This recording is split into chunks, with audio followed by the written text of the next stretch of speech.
Taking on Yeifer Valencia here at the Renaissance Hotel in Orlando, Florida, and live on BXNGTV.com. We're 24 hours out. Facing another undefeated fighter. How you feeling? Excited. You know, it's a mystery. This guy doesn't have a lot of footage. There's not much information about him.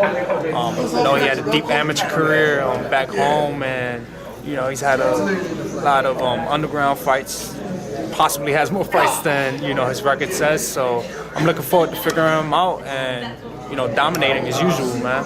I know, like, in the amateur, sometimes, you know, you don't know anything about the guy you're fighting. I know in the pros, there's usually a little bit more film or something you can at least get a gauge on. You really can't do that with that. Is it kind of like a little naked feeling going into this fight? Yeah, I mean, like, in the amateurs, you know, like you alluded to, it's very random. You know, you don't pick and choose, you know, who you fight. You show up to a tournament, you fight whoever, and, you know, a lot of times you don't even know who you're in there with. You just got to make the adjustments as you go. And in the pros, that's the luxury like a lot of fighters have. You know, for the most part, who you're gonna get in there with.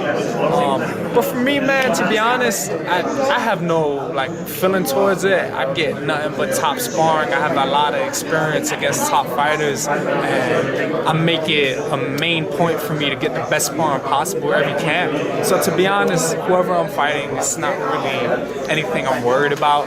You know I get the best training possible. I put myself through it to prepare myself for these moments. So it's no issue for me. What's the thought process? You're fighting a guy, you'd say he's undefeated, you don't know much about him, he may have a deep amateur career, you know, you don't know that. You know, it's, you know, you're on the brink maybe of getting maybe a show box or one of those kind of opportunities.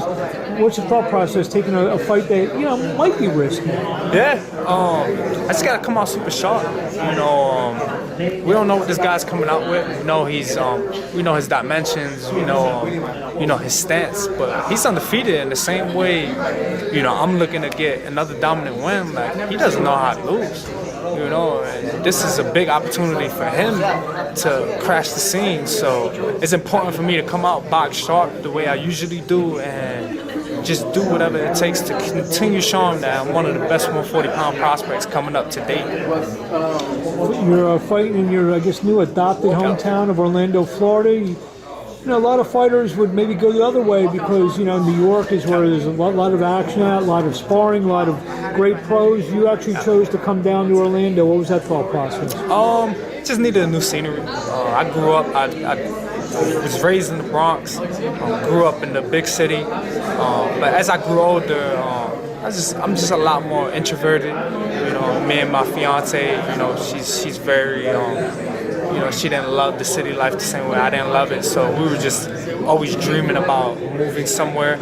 I've always done my camps out in Orlando, so I'm very familiar with the area, and you know, it was just a very natural decision for us. It's a place that we both mutually loved, and we made the decision, and thankfully it's worked wonders for me. I'm able to focus a lot more.